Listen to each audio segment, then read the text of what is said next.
A new batch of State Department emails released Tuesday showed the close and sometimes overlapping interests between the Clinton Foundation and the State Department when Hillary Clinton served as Secretary of State.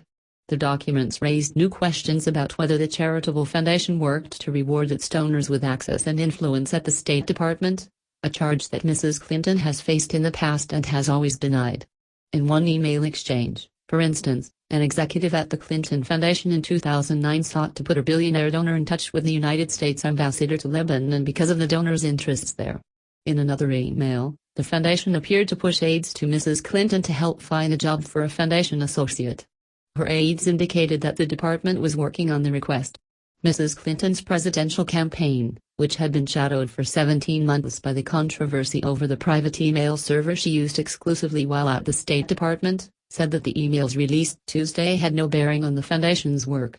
The State Department turned the new emails over to a conservative advocacy group, Judicial Watch, as part of a lawsuit that the group brought under the Freedom of Information Act. The documents included 44 emails that were not among some 55,000 pages of emails that Mrs. Clinton had previously given to the State Department, which she said represented all her work-related emails. The document released centers on discussions between Mrs. Clinton's aides and Clinton Foundation executives about a number of donors and associates with interests before the State Department. Tom Fitton, the president of Judicial Watch, charged that Mrs. Clinton hid the documents from the public because they appeared to contradict her official pledge in 2009 to remove herself from Clinton Foundation business while leading the State Department. The documents indicate, he said in a telephone interview, that the State Department and the Clinton Foundation worked hand in hand in terms of policy and donor effort. There was no daylight between the two under Mrs. Clinton, and this was contrary to her promises, he added. A number of the email exchanges released Tuesday included Hugh Mabton, who was a top advisor to Mrs. Clinton at the State Department and later worked at the Clinton Foundation. In April 2009, Douglas J. Band, who led the foundation's Clinton Global Initiative, emailed Ms. Abdin Sherald emails, another top advisor to Mrs. Clinton, for help with a donor.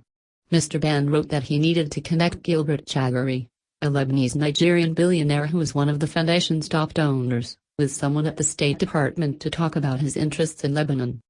"It's Jeff Feltman," Ms. Abdin answered, referring to Jeffrey Feltman, who was the American ambassador to Lebanon at the time. "I'm sure he knows him. I'll talk to Jeff." Mr. Band asked her to call Mr. Chagoury immediately if possible. "This is very important," he wrote. In a separate email exchange, Mr. Band passed along to Ms. Abdin and Ms. Mills a request for a favor from an associate who had recently been on a Clinton Foundation trip to Haiti and was apparently seeking work at the State Department. The State Department deleted much of the information about the associate, including his name and the outcome of the job referral, in turning over the emails to Judicial Watch. In one undeleted section, however, Mr. Band wrote that it was important to take care of the associate's request. A short time later, Ms. Abdin wrote back to say, "We all have him on our radar. Personnel has been sending him options." The Clinton campaign suggested that Mr. Band was acting in his capacity as former President Bill Clinton's personal assistant, not in his role overseeing the Clinton Global Initiative. Regarding the exchanges between Mr. Band and Mrs. Clinton's aides, the campaign said in a statement, "Neither of these emails involve the Secretary or relate to the Foundation's work. They are communications between her aides and the President's personal aide, and indeed the recommendation was for one of the Secretary's former staffers who was not employed by the Foundation." The campaign did not elaborate. The FBI spent more than a year examining Mrs. Clinton's use of a private email account, but it is not clear how the work of the Clinton Foundation figured into that investigation. James B. Comey Jr., the FBI director, was noticeably circumspect in an appearance last month before the House Oversight Committee when Republicans questioned whether the investigation had looked at the Clinton Foundation. Twice, he declined to say. Follow the New York Times' politics and Washington coverage on Facebook and Twitter, and sign up for the First Draft Politics newsletter. A version of this article appears in print on August 10, 2016, on page A10 of the New York edition with the headline, "New Questions About Overlap Between Clinton State Department and Charity."